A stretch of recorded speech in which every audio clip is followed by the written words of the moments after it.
નવલી નવરાત્રિની શરૂઆત થઈ ગઈ છે। શેરખી ગાયત્રી આશ્રમમાં 1111 દીવડાનું અનુષ્ઠાન કરવામાં આવ્યું છે। એક નજારો ભવ્યાતિ ભવ્ય જોવા મળ્યો છે। સાચા અર્થમાં ભક્તિ અહીંયા મા અંબાની આરાધના કરવામાં આવી હોય તેવા દ્રશ્યો સામે આવ્યા છે।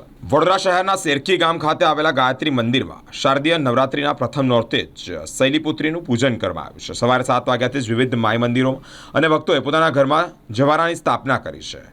શેરખી સ્થિત ગાયત્રી આશ્રમ ખાતે ગાયત્રી ઉપાસક હર્ષદ બાપા દ્વારા 1111 અખંડ દીપક અનુષ્ઠાન કરવામાં આવ્યું છે। દીપક સતત પ્રજ્વલિત રહે તે માટે બ્રાહ્મણોની બે ટીમ દિવસ રાત કાર્યરત રહેશે। ઉલ્લેખનીય છે કે શહેરના એમજી રોડ પર આવેલા મા અંબા માતાનું મંદિર તેમજ બહુચરાજી ખાતે જ માય ભક્તોની જ્યારે ભારે ભીડ જોવા મળી હોય, આ ઉપરાંત રણુ સ્થિત તુળજા ભવાની મંદિરે પણ મોટી સંખ્યામાં ભક્તો જોવા મળ્યા છે।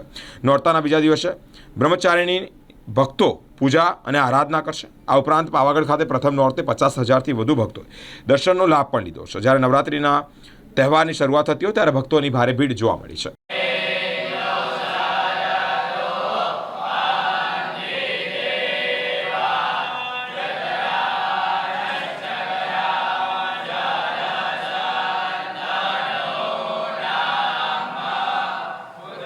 પરમ પૂજ્ય શ્રી હર્ષદ બાપાની પ્રેરણાથી વડોદરા નજીક શેરખી ગામ ખાતે બ્રહ્મર્ષિ સંસ્કાર તીર્થ જે ગાયત્રી આશ્રમ તરીકે ઓળખાય છે, આ ત્યાં ગાયત્રીમાં અંબામાનું મંદિર છે। અહીંયા એની સાથે સાથે અહીંયા ગૌશાળા, યજ્ઞશાળા તથા અનાથ બાળકોનું અને વૃદ્ધાશ્રમ પણ અહીંયા અવેલેબલ છે।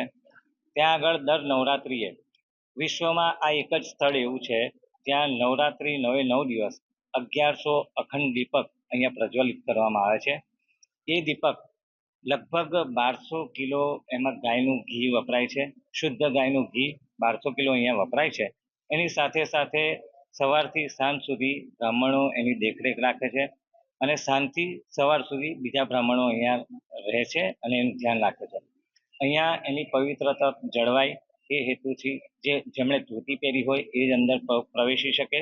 એની સાથે સાથે ગાયના છાણ અને મૂત્રથી અહીંયા લીપણ કરીને એની પવિત્રતા જાળવવાનો પ્રયત્ન કરીએ છીએ। આપ સર્વને એક વિનંતી કે આપ બધા પધારો। અહીંયા 1100 અખંડ દીવાના એક માત્ર સ્થળ વિશ્વમાં છે જેના દર્શન કરો અને એની સાથે સાથે એના વાઇબ્રેશન આપ ફીલ કરો। Thank you.